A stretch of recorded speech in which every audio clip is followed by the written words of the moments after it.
My name's Peter Wilkinson. I'm a creative consultant that works primarily in VR as well as AR. Work with organizations like Osmos Academy, which basically does campaigns like VR Passport, which brings VR to kids and patients in hospitals. I also work with Unlimited, that does 360 video VR, and works with organizations and a lot of different groups.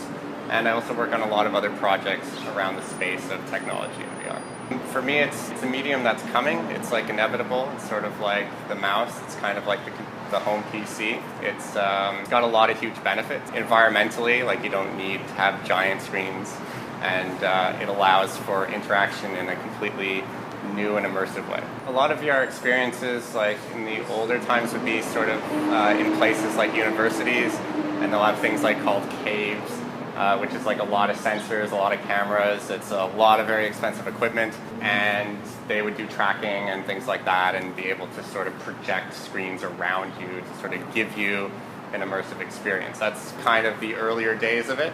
Now it's gotten more with screens that are higher resolution. You can now put them basically right onto your face, and with better sensors and things like that, you can sort of track all your movements around. So it sort of brought this giant behemoth of a space and turned it into something which is as small as your phone and can sort of fit in a portable way.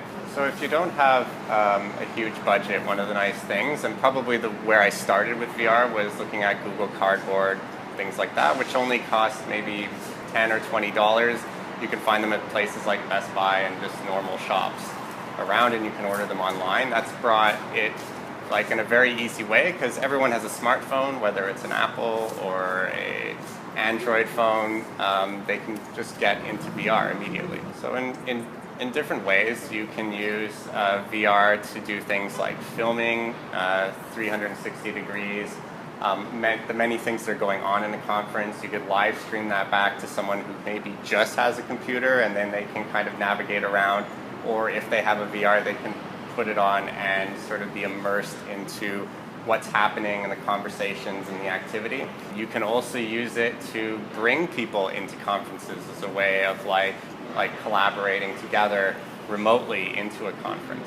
For example, let's say you have a conference and you have a lot of spaces to go to. Usually there's a lot of booths, you've got a lot of speakers, you might have multiple conferences going on at the same time, and maybe you want to allow your users to go, okay, I want to go over here, I want to go over there, I want to listen to what's going on. Let's say this is actually live.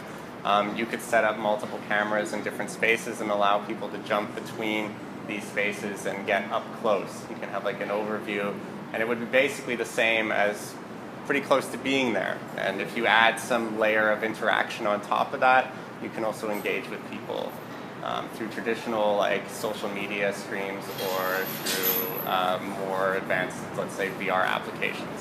So currently there's a lot of like real world uses of VR and AR in the industry. So for example, for medical students or doctors to be able to interactively study patients' biology or even do procedures through VR in a very non-invasive way, and even have like other people kind of like learning from that process is like a pretty big part of it.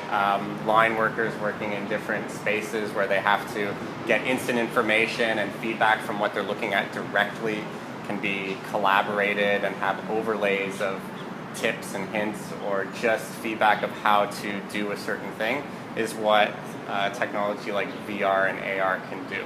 It's VR is really taking you to different places, and AR is really working with the space in front of you.